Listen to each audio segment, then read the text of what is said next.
Hi everybody. Today, with Ashley here at my side, we're gonna finish our raspberry wine saga. Yay!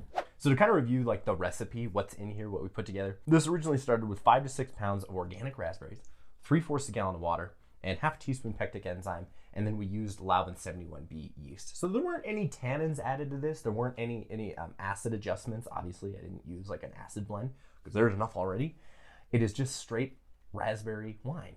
It's been 3 months that it's been sitting here. We started it on October 9th, the year of 2020, and It's January 16th, 2021. Yes. That's enough time to let your wine like kind of bulk age, mellow out before you bottle it. What we're probably gonna do is we're gonna add sugar to this. But first we're gonna take a taste, see where it's at. Because high acidic content can be balanced by high sugar. Right now it's super, super acidic. This is probably gonna turn into like a Sour Patch Kid wine, which is cool, right? Yeah. Sour, sweet. Yeah, then gone. But we will first take a taste and see where it's at. Do I do a little swirl? Yeah. That kind of concentrates the aromatics through the narrow opening of the glass. Oh, it smells better. Yes, it A actually lot smells better. like raspberries.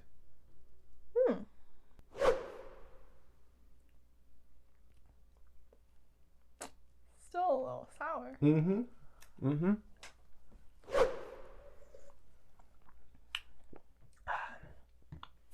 Oh, man.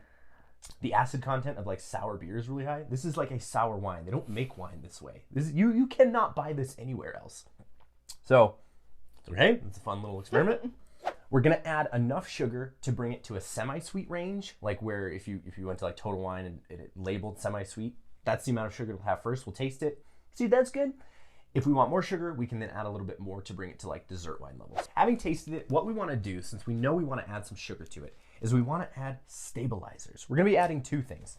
The first thing we're going to add is potassium sorbate.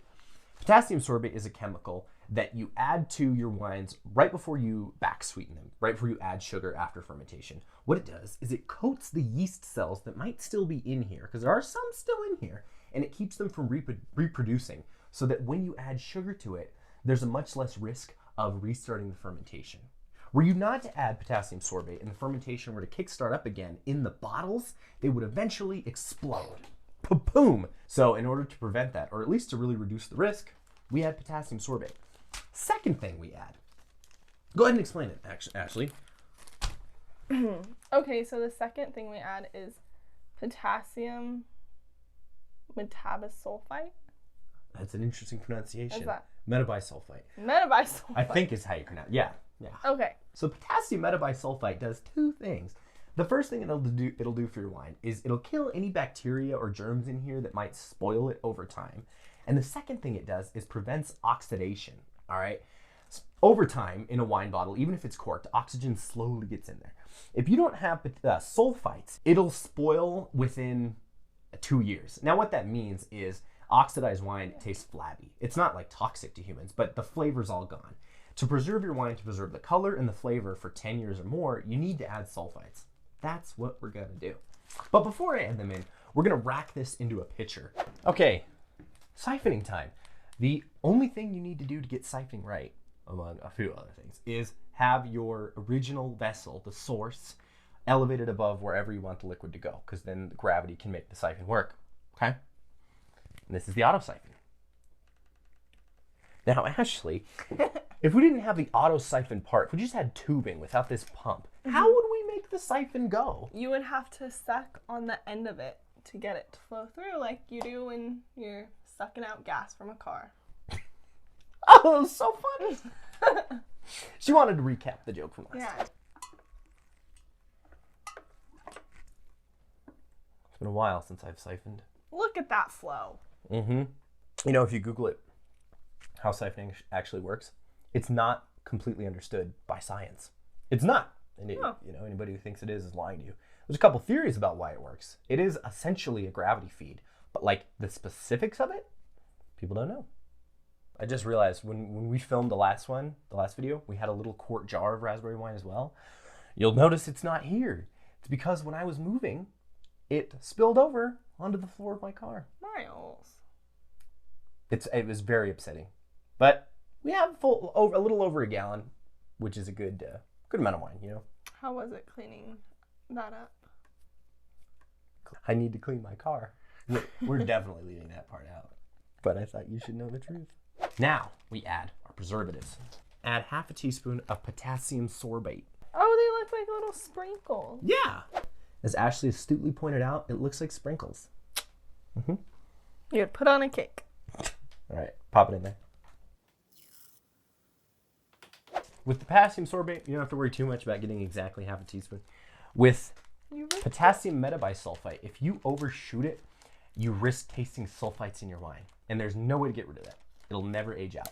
So, you know, err on the side of a little bit under. You're supposed to add 1/16 of a teaspoon, okay? The smallest I have is 1/8. So, we're gonna do our best. So here we got potassium metabisulfite. It's about half. Alrighty, so like I said, at this point, we wanna add enough sugar to bring up the sweetness appreciably, but I don't wanna overshoot it because once the sugar's in here, I can't take it out. In terms of gravity readings with your hydrometer, right now this is at 0.990. That's brute dry, bone dry, no sugar. A reading of 1.010 is about semi-sweet, and a reading of 1.020 and above is dessert. So we're gonna bring this to about 1.010. Given that it's at 0.0990 right now, that means we need to add 20 points worth of sugar. All right? I promise, I'll have a beautifully constructed video explaining the hydrometer and specific gravity soon. But for now, just take my word for it. He's always right. So for my first sugar addition, we're gonna add 6 ounces. Perfect. Right on the dot. All right, Ash. Slowly pour it in because you do have a little bit of a risk if there's any CO2 still in suspension here. Aggravating it makes it bubble. So What it's gonna just right in slowly, our faces. like really slowly because I'm not sure. Now you gently mix it around. Don't froth it around in there because that's gonna oxidize it too much. It's gonna introduce oxygen into it when we don't have to.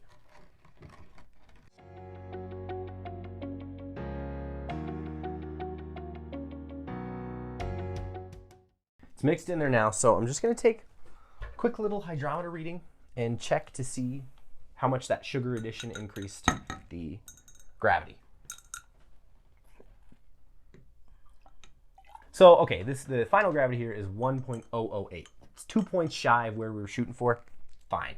We're gonna taste that and see how it comes out. You gotta finish that. All right, go ahead and give it a taste. Let it kind of sit in your mouth for a second. Do you taste the sugar? The added sweetness? I don't know if I would say I taste the sugar, but it definitely tastes not as sour. You're definitely right. Yeah. Yeah, so I taste the sweetness. It Okay. really mellowed Yeah. the acidity of it.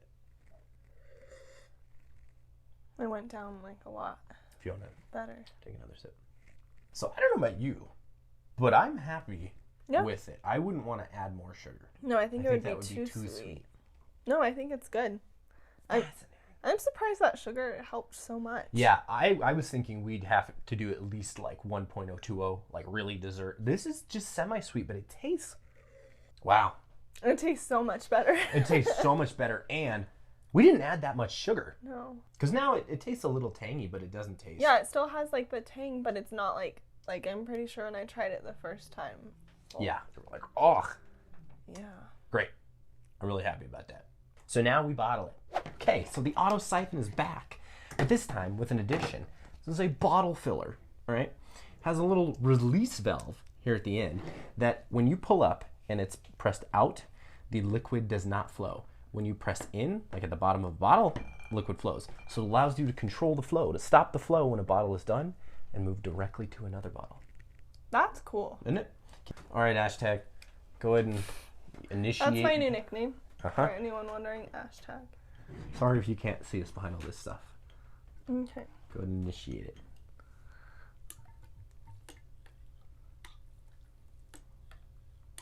All right, excellent. Now you'll notice if you're looking carefully at these bottles, there is some foam in them. That's from the StarSan because they've been sanitized. StarSan is food safe. So you're totally fine having foam in here. The catchphrase on the internet about StarSan is don't fear the foam. Okay? So don't. It does make me a little OCD and crazy. What? That's just how you know it's extra clean. Yes. So it's totally all right. So I like to fill bottles pretty high up into the neck. Some people stop right at the end of the taper here. But I go about right here. Yep. Ooh. Isn't it pretty? Oh, I'm so excited. That looks so good. Yeah. There you go. Present time. Got a little wine on me. I'm sorry. Do you want to whine about it? Look at how pretty these look. They look so good. Aren't they lovely? So now what we're going to do is cork them, okay? And I have a corker over there. Ashley's going to show you on her little camera as I cork a few of them. If you buy ones on Amazon that have screw caps on, that's totally fine. You just cap them off and it's easier. But I like the aesthetic of a cork. Wine bottles, corks, they go hand in hand. And I think they stay, what's the word? Last longer. There you go. And I think they last longer. I haven't looked into the research on that, but that's my guess. In any case. He's probably right. I probably am. I usually am. So I'm going to cork them. You got it, Ashley. Oh, good work. Ta-da! You got it. And just like that, raspberry wine is come to a completion. Ta-da! I know. They look gorgeous. We put these heat shrink wrap capsules on them. You get your blow dryer and then they form to the bottle to make them look pretty. They're not essential, but they look nice. And I'm very happy with how these turned out. They look so good. They look good and they taste good.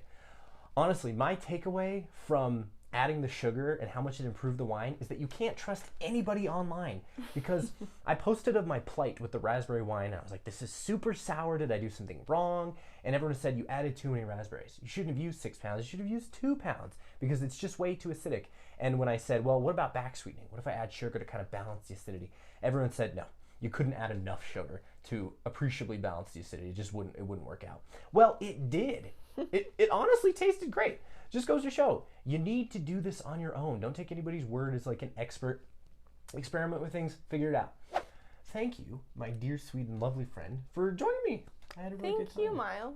Yeah. This was really exciting. Yeah, it's fun, and it turned out lovely. And I'm going to bring Ashley back. I know a joke, but she's awesome. She has good energy. So I'm going to bring her back on the channel for other things. Oh. Yeah, because I think people like you. Oh. Not as much as me. Oh, stop it. So if you like this video, like, comment, and subscribe to my channel for more. Yes. But take care. Bye. Bye.